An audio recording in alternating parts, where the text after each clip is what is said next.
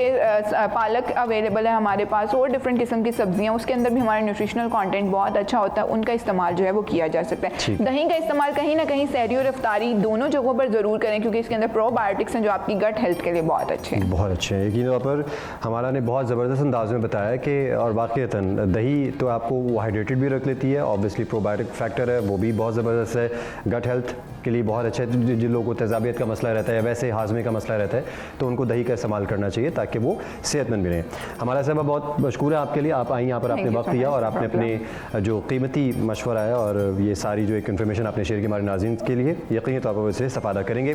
تو ناظرین آج کی اس GNN کی خصوصی رمضان ٹرانسمیشن سے مجھے تنصیر زیدی کو اجازت دیجیے. اپنا بہت سارا خیال رکھیے, روزے میں صبر کا مظاہرہ کریے اور اس کے علاوہ اپنے آس پاس جتنے بھی لوگ ہیں ان کا بھی خیال رکھیے, اور اللہ تعالیٰ نے کے بعد